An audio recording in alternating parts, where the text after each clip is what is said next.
Rice, rice को paddy भी कहते हैं। राइस कल्टीवेशन, पैडी कल्टीवेशन एक ही बात है। जितने भी सीरियल्स क्रॉप हैं उनमें से दो ही ऐसे क्रॉप्स हैं जिनमें से बहुत क्वेश्चंस आते हैं। पहला है राइस, दूसरा है वीट। तो दोनों क्रॉप्स के बारे में डिटेल से पढ़ना बहुत ज़रूरी है, कहीं से भी क्वेश्चन पूछ देता है। राइस का बॉटनिकल नेम है ओराइजस सटाइवा, फैमिली है ग्रैमिनी या पॉयसी। जितने भी सीरियल्स क्रॉप्स होते हैं उन सभी की फैमिली होती है पॉयसी या ग्रैमिनी सीरियल्स क्रॉप की। क्रोमोसोम नंबर है 2n=24। ऑरिजिन है साउथ ईस्ट एशिया। राइस और वीट के ऑरिजिन में बहुत कंफ्यूज होते हैं।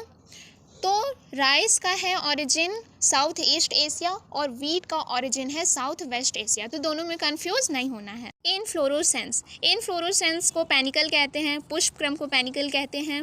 फ्रूट टाइप्स, फ्रूट टाइप्स को कैरियोप्सिस कहते हैं। धान के बीज को हम कैरियोप्सिस कहते हैं। जितने भी सीरियल्स क्रॉप्स होते हैं सबके अंदर एक एक फ्रूट टाइप्स होता है जो है कैरियोप्सिस। राइस एक सेल्फ पॉलिनेटेड क्रॉप्स है, स्वपरागण पौधा है। धान, राइस एक C3 प्लांट होता है। अब C3 प्लांट क्या है? अब C3 प्लांट्स क्या होता है? जिसके अंदर C3 प्लांट होती है बस C4 साइकिल नहीं होता है, इसमें फोटो रेस्पिरेशंस भी होता है। ये एक शॉर्ट डे प्लांट है। अब शॉर्ट डे प्लांट क्या है, इसका क्या मतलब है?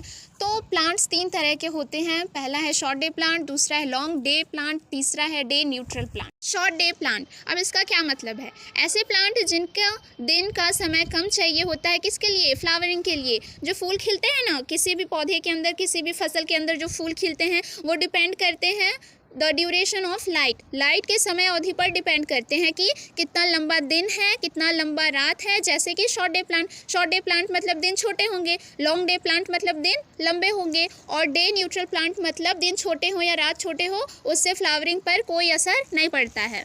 जितने भी खरीफ क्रॉप हैं वो सारे शॉर्ट डे प्लांट होते हैं, जितने भी रबी के क्रॉप्स होते हैं वे सभी लॉन्ग डे प्लांट होते हैं, इसे याद रखेंगे।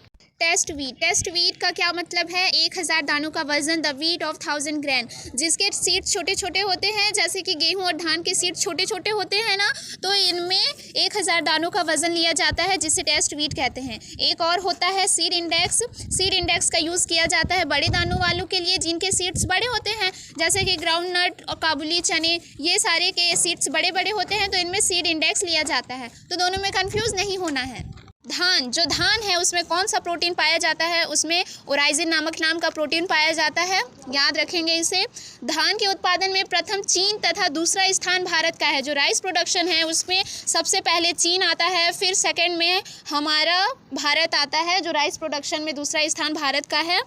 धान के खेत में मीथेन गैस निकलती है और धान की फसल में खैरा रोग लगता है। किसकी कमी से खैरा रोग लगता है? जिंक की कमी से लगता है। तो जिंक हमें पूरी मात्रा में देनी चाहिए ताकि उसमें रोग ना लगे और हमारा धान का उत्पादन अच्छे से हो, हमें अच्छा फसल मिले और हमें अच्छा आय भी प्राप्त हो।